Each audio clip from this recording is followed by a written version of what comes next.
For today's video, 3-4 naman ang lutuin natin ngayong araw. Isa ito sa mga paborito naming street food na mga ka-brother at dahil nga madalang na lang yung mga nagbebenta nito, naisipan namin why not lutuin natin to sa bahay. Kung paborito mo nga rin ng 3-4, pasensyahan muna tayo dahil sigurado kaming matatakam ka at kung di mo pa natitikman to, panoorin mo lang yung buong video at tuturuan namin kayo kung paano nga ba to lutuin. Kaya tara, simulan na natin. Maswerte nga tayo dahil may natsampuhan tayong baga ng baka. Alam nyo ba na sobrang dalang lang yan at buti na lang meron tayong nabili. So ginawa natin dyan, pinakuluan lang natin yan sa sibuyas, bawang, luya, laurel, asin at naglagay lang tayo ng konting toyo at papakuluan natin yan ng mga at least nasa 2 oras. At habang hinihintay natin yan, inayos na rin natin yung ating paglulutuan sa mga 3-4. Grabe yung effort namin dito dahil ginaya talaga natin yung kanilang lutuan para at least ma-feel namin yung street food vibes at eto ang naging resulta ng ating ginawa. Sobrang ganda. Matapos nga ang 2 oras, ready na rin yung ating pinakulong baga ng baka at mga litid. So ginawa lang natin dyan,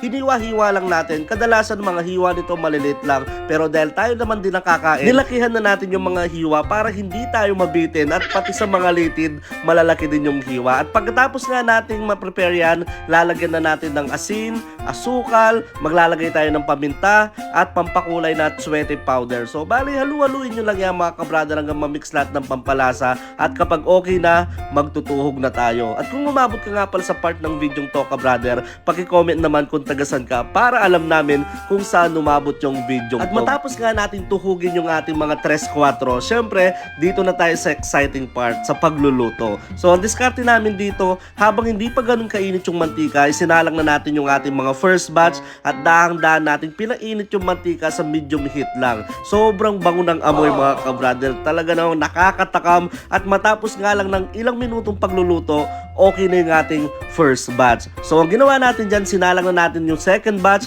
at pinaliguan natin ng mantika yung mga first batch para hindi sila magsebo. At alam nyo ba na habang ginagawa namin yan, sobrang natatakam na kami kaya nagready na kami ng sausawan. Para sa sausawan, toyo, kalamansi, suka, asukal, paminta lang yan at naglagay lang tayo ng sibuyas at sili. Grabe, eto yung perfect na sausawan para sa 3-4. At di na kami nakatiis, magti-taste test na tayo. Lagyan mo ng maraming sibuyas, first bite.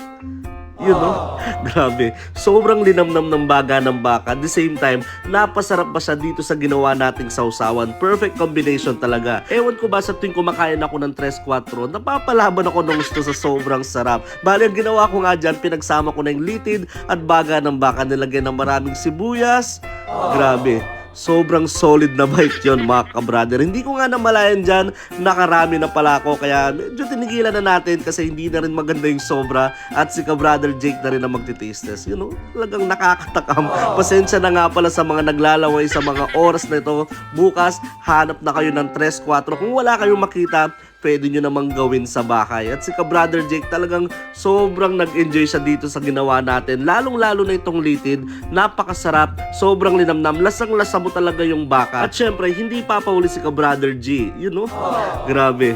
Talagang nakakatakam yung episode na to. Habang ini-edit ko nga ngayon to, sobrang naglalaway ako. Di ko alam kung 3-4 pa rin ngayon. Siguro 5-6 na. Sabi nga 7-8 na. Comment nyo na lang ka-brother kung magkano na yung presyo nito ngayon. Hanggang dito na lang. Maraming salamat po. Ingat kayo and God bless.